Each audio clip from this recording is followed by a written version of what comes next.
Very important question of chapter number 9 science, that is write Newton's second law of motion and prove that F is equal to ma.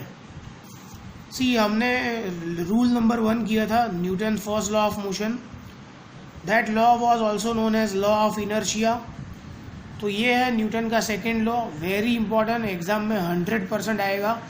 4 marker question है. Law लिखना है और उसके ऊपर से F is equal to M आपको prove करना है. तो पहले आप 4-5 बार लॉ पढ़ोगे तभी आपको समझ में आएगा. तो ये लॉ है time rate of change in momentum. Time rate का मतलब होता है डिनोमिनेटर में time. Time rate of change in momentum. Change in momentum क्या मतलब क्या होता है? Delta P. Time rate of change in momentum is directly proportional. देखो ये जो साइन है, ये साइन, ये प्रपोर्शन की साइन है, अल्फा जैसी. ये ग्रीक वर्ड अल्फा का भी सिंबल है, अल्फा. प्रपोर्शनल की भी साइन है. प्रपोर्शनल का मीनिंग होता है ये इसके ऊपर डिपेंडेबल है, ये इसके ऊपर डिपेंडेबल है, इसका मतलब ये साइन होता है, right. Time rate of change in momentum is directly proportional to the resultant external force.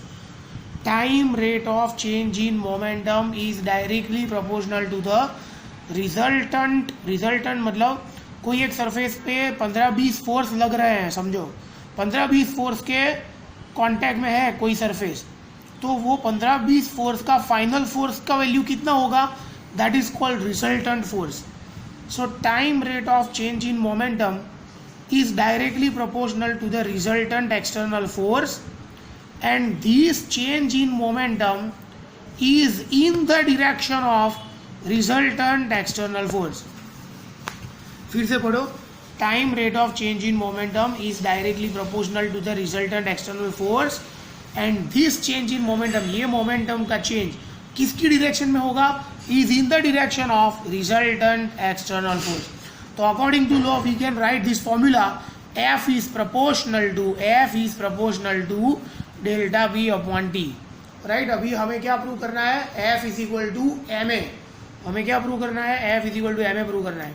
तो let the body of mass m is moving, let the body of mass m is moving on a surface with initial velocity u. मतलब body move कर दी है, उसकी initial velocity u है. Under the application of force F, आप उसके ऊपर force F लगाते हो, जो डायरेक्शन में मूव कर रही है उसी डायरेक्शन में, तो उसकी वेलोसिटी बढ़ जाएगी. So it final velocity becomes v. तो हियर इनिशियल मोमेंटम क्या होगा? pi initial momentum pi mu और final momentum pf is equal to mv. तो चेंज इन मोमेंटम का फॉर्मूला क्या होगा? mv minus mu. हमने आगे पढ़ा था. चेंज इन मोमेंटम मतलब delta p is equal to m common निकालो तो अंदर आएगा v माइनस u. तो ये चेंज इन मोमेंटम का फॉर्मूला है, बराबर. हमने आगे लॉ लिखा था F proportional to delta P upon T. तो डेल्टा पी के बदले हम क्या डालेंगे? डेल्टा पी के बदले हम क्या लिखेंगे? m into V minus you.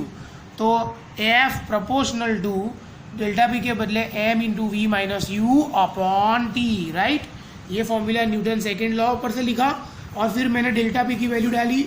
What is the value of delta P? m into V minus U upon T, right. अभी मैथ्स में एक सिंबल है, एक रूल है, रिमेंबर जो लिखा है वो आपको याद रखने के लिए, एग्जाम में लिखने का नहीं है. If you want to remove this proportional sign, ये प्रोपोर्शनल की साइन आपको रिमूव करनी है और उसके बदले आपको बराबर लिखना है, then you have to put constant K. If you want to remove alpha sign means proportional sign and want to put equal to sign, then we have to put some constant K. तो देखो ये F proportional to delta P upon T है, तो F proportional delta P की value डाली m into V minus U upon T. अभी हम proportion के बदले क्या लिखेंगे? Is equal to. तो हमें कांस्टेंट रखना पड़ेगा, ये रूल है. तो इज इक्वल टू के बाद के, और ये ऐसे ही लिखा m into V minus U upon T.